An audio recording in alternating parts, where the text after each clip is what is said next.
Hi, I'm Deneen, and I'm so glad you're here today. It's October, and I'm wondering, what is it about summer that you're missing the most?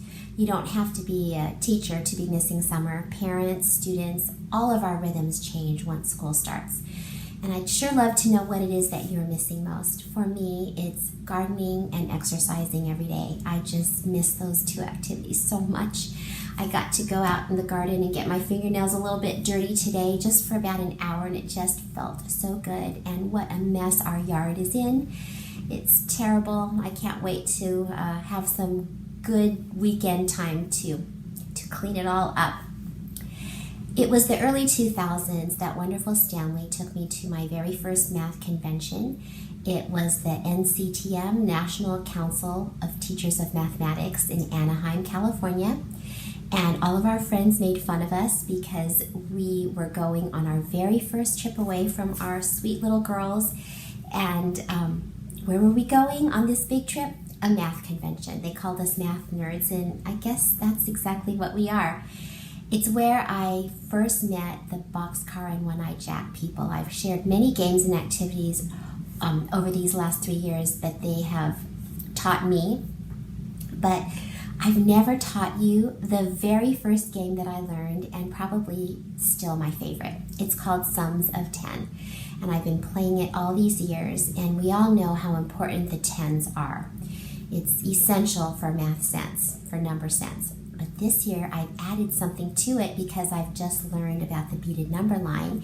And if you don't know what the beaded number line is, it's a pony beaded number line in groups of 10 all the way to 100, or if you're in the lower primary grades, you can just make it up to 20, I think. Dr. Nikki is who I've learned this from. You can find her on YouTube, and I made a video on the beaded number line just a couple weeks ago.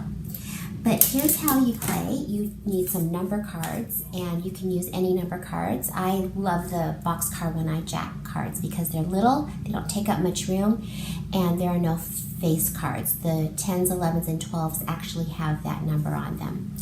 You put the students in groups of 2 to 4, and then you have them make an array. I usually do an array of 5 by 5 cards, or if I am limited on time, 4 by 5 works too. And then they take turns, and it's memory, but with a little twist, we turn over 3 cards instead of just 2. So it's my turn. I'm going to turn this over.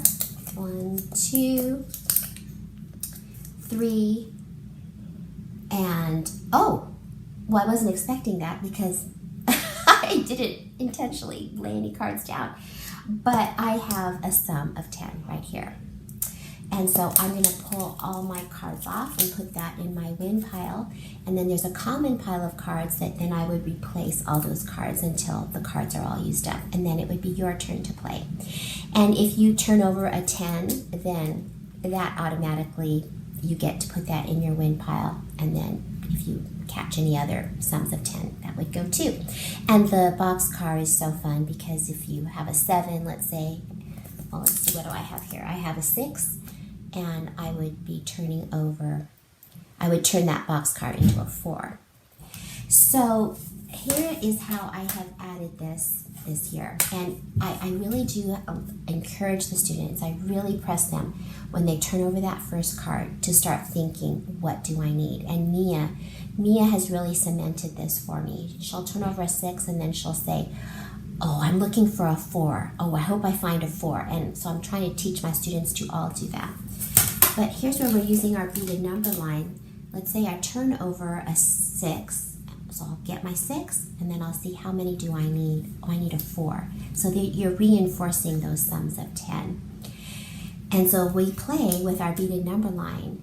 And I shared this game with my friend Perla, and I've been playing this game for 20 years now. And she came to me, she goes, oh, we're loving the beaded number line. It's fantastic. We've been playing it all week. Now we're moving on to sums of 11. I said, what? Sums of 11? She goes, yeah, we're going to do sums of 11 and then sums of 12 the next week. And I said, oh my goodness, I've been teaching this game for 20 years and that never occurred to me. And this is why we share. This is why it's so important for us to share with each other, because we can learn from each other. So yes, I went right to my room and we started sums of 11, and we'll do 12, and we might keep going up to even 15. We can just keep going with this.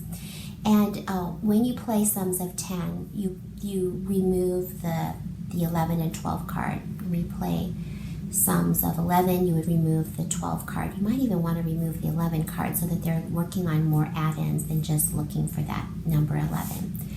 But I hope you'll give sums of 10 a try, and I hope that your students will love it as much as mine do.